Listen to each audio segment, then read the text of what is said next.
2005 में same day report, उनकी सरकार थी, सेम डे रिपोर्ट आया था और 10 सांसदों को सेम डे इन्होंने निकाला था। मैंने तो 2 घंटे में रिपोर्ट पढ़ी है, पता नहीं इतने सब विद्वान यहाँ बैठे हैं कैसे 2 घंटे में वो रिपोर्ट नहीं पढ़ पाए। 47 टाइम्स दुबई से इनका अकाउंट लॉगिन हुआ है, ये भी यहाँ रिपोर्ट में है। 6 बार यूके, यूएस, नेपाल यहाँ से अकाउंट लॉगिन होके क्वेश्चंस अपलोड किए गए हैं। एक ही दिन में उनका अकाउंट लॉगिन होता है दिल्ली में, दुबई में, बैंगलोर में और यूएस में। एक घटना के कारण पूरे दुनिया भर में हमारे सांसदों की छवि खराब हो रही है। हमारे विरोधी पार्टी के साथियों ने कहा कि एक ही दिन में रिपोर्ट लाए, एक ही दिन में आप चर्चा लाए, तो उन्हें मैं याद करवा दूं 2005 में सेम डे रिपोर्ट, उनकी सरकार थी, सेम डे रिपोर्ट आया था और 10 सांसदों को सेम डे इन्होंने निकाला था। तो जो हमें सवाल पूछ रहे हैं उन्होंने यही 2005 में किया था। अभी सर ये पहली बार उस समय संविधान की धारा 105 नहीं थी। सर यहाँ देश में ये कोई पहली बार ऐसे इंसिडेंट नहीं हुआ। 1951-52 में श्री मुदगल जी जो उस समय माननीय सांसद थे, उन्हें पैसे लेने के आरोप में संसद ने निकाला था। और ये आज जो इंसिडेंट हो रहा है, इससे पहले 13 सांसदों को इसी तरह निकाला गया है। लेकिन आज का ये जो माननीय सांसद महुआ मोइत्रा जी का जो प्रकरण है, ये और पिछले प्रकरणों में जमीन आसमान का फर्क है। इसमें कंपनी एग्जिस्ट करती है, इसमें बिजनेसमैन एग्जिस्ट करते हैं और मिस्टर हीरा नंदानी जिनका नाम रिपोर्ट में आया हुआ है, मैंने तो 2 घंटे में रिपोर्ट पढ़ी है, पता नहीं इतने सब विद्वान यहाँ बैठे हैं कैसे 2 घंटे में वो रिपोर्ट नहीं पढ़ पाए। मैंने पूरा रिपोर्ट 2 घंटे में पढ़ा और उसमें मिस्टर हीरा नंदानी जो बिजनेसमैन है, जिनकी कंपनी का इंटरेस्ट है और जो प्रमुख रूप से 5 सेक्टर्स में उनका इंटरेस्ट है, telecom, shipping, real estate, petroleum और पाइपलाइन। अभी जो माननीय सांसद जिनके विषय पर हम लोग यहाँ चर्चा कर रहे हैं, जब से इस सदन की वो सदस्य बनी है तब से आज तक उन्होंने 61 क्वेश्चंस पूछे हैं। इस 61 क्वेश्चंस में से 50 प्रश्न उनके इन्हीं 5 सेक्टर्स में इन्हीं मिस्टर हीरा नंदानी से संबंधित विषयों में पूछे गए हैं।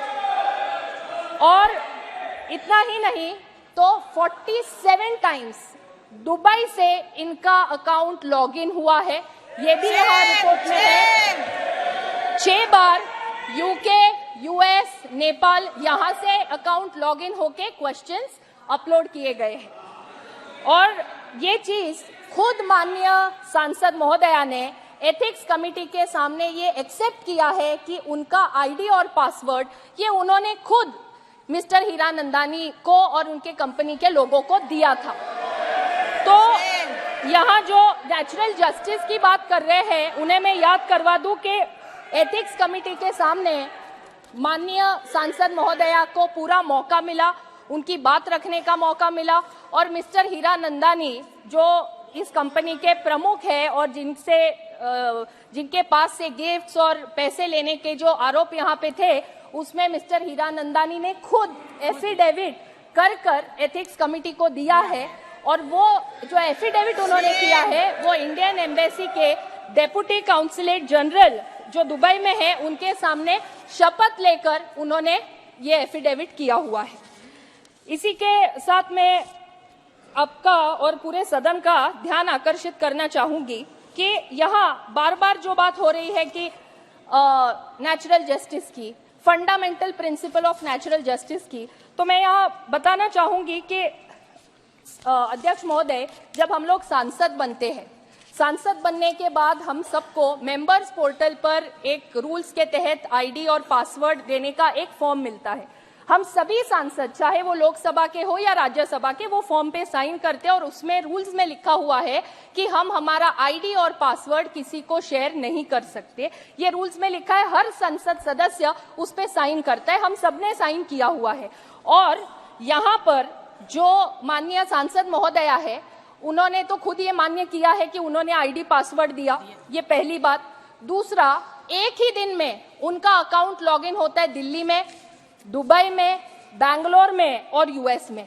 4 अलग अलग शहरों से यहाँ पे उनका अकाउंट लॉगिन हो रहा है। तो यहाँ नेचुरल जस्टिस की बात कर रहे हैं, आप खुद रूल्स तोड़ रहे हैं। आप माननीय सांसद हैं, आपने खुद एक फॉर्म साइन करके जो चीज आपको कॉन्फिडेंशियल रखनी है वो आप खुद 4 अलग अलग लोगों को शेयर कर रहे हैं। तो ये यहाँ पे उन्होंने खुद यहाँ प्रूव हो चुका है। सर, ये पक्ष या विपक्ष का सवाल नहीं है, ये संसद की मर्यादा का सवाल है। हम पार्लियामेंट्री प्रोसीजर्स को यहाँ रिस्पेक्ट करना ये हमारा काम है। जब यहाँ पे ये कह रहे हैं कि जो भी चर्चा हम यहाँ कर रहे हैं या उनकी तरफ से जो कह रहे हैं, मुझे ये कहते हुए बड़ा दुख हो रहा है कि इस एक घटना के कारण पूरे दुनिया भर में हमारे सांसदों की छवि खराब हो रही है। इससे एक मैसेज ये जा रहा है कि सांसद अपने सवाल खुद नहीं पूछते, कोई और उनको पूछने लगाता है। उनकी चिट्ठी खुद नहीं लिखते, कोई और उनको चिट्ठियां लिख के देता है। अपने भाषण खुद नहीं लिखते, कोई और उनको लिख के देता है। और इतना ही नहीं, अगर कोई उनको पैसे दे तो वो जोर जोर से चिल्ला चिल्ला के सदन में सवाल पूछते हैं। इस तरह से सभी सांसदों की इस एक इंसिडेंट के कारण छवि खराब हो रही है। मैं यहाँ आपको ये बोलना चाहूंगी कि माननीय सांसद के इस अनएथिकल कंडक्ट के कारण आज सभी सांसदों की छवि ये देश भर में खराब हुई है। केवल देश भर में ही नहीं, दुनिया भर में यहाँ खराब हुई है। अभी यहाँ पे कोई द्रौपदी का चीरहरण की बात कर रहा है, अलग अलग देवियों का नाम लिया जा रहा है। हम सब यहाँ सांसद है, female male irrespective of that, हम लोग हमारे संसदीय क्षेत्र का प्रतिनिधित्व करते हैं। एक जिम्मेदार व्यक्ति के नाते हम यहाँ आके बैठते हैं। हम यहाँ जब आते हैं तो हम कॉन्स्टिट्यूशन की ओथ लेते हैं कि हम ये पार्लियामेंट की मर्यादा रखेंगे, हम हमारे संसदीय क्षेत्र के लोगों का सवाल पूछेंगे और हम हमारे संसदीय क्षेत्र के लोगों का प्रतिनिधि के नाते यहाँ आके बैठते, ना कोई प्राइवेट एंटिटी का कोई रिप्रेजेंटेटिव या एजेंट बनके। तो मुझे यहाँ आपके माध्यम से यहाँ पर मैं आपसे अनुरोध करूंगी बड़े ही विनम्रता से कि यहाँ एथिक्स कमेटी ने रिस्पोंडेंट को भी सुना है, कंप्लेनेंट को भी सुना है, एफिडेविट का भी पूरा यहाँ पे अभ्यास हुआ है और नेचुरल जस्टिस की जो बात हो रही है, जिन पे आरोप लगे हैं उन्हें भी वहाँ पे कमिटी ने पूछा। और जो यहाँ पे बार बार अपमान की बात वो लोग करते हैं, तो मैं यहाँ बोलना चाहूंगी कि जब मैं पूरा रिपोर्ट पढ़ रही थी तो रिपोर्ट में माननीय सांसद महोदया से जो एफिडेविट प्राप्त हुआ है वो एफिडेविट के कंटेंट से रिलेटेड ही सवाल उनसे पूछे गए। उन्हें कोई व्यक्तिगत सवाल नहीं पूछा गया जिनसे उनको ये लगे कि हमारा यहाँ पे चीरहरण हो रहा है। तो मैं आपको यहाँ पे विनम्रता से अनुरोध करूंगी कि कमिटी ने यहाँ पे जो प्रस्ताव रखा है उसमें कुछ उन्होंने महत्वपूर्ण विषय जो यहाँ रखे हैं, इन प्रस्तावों को स्वीकार किया जाए और हमें ये देश को और पूरी दुनिया को हमें ये मैसेज देना है, हमको ये उनको बताना है कि यदि इस संसद का कोई सदस्य अनएथिकल कंडक्ट करता है, रूल्स एंड प्रोसीजर्स के बाहर काम करता है, तो ये सदन वो सदस्य को सदस्यता से बाहर निकालने का काम भी ये सदन कर सकता है। And nobody is about the law of the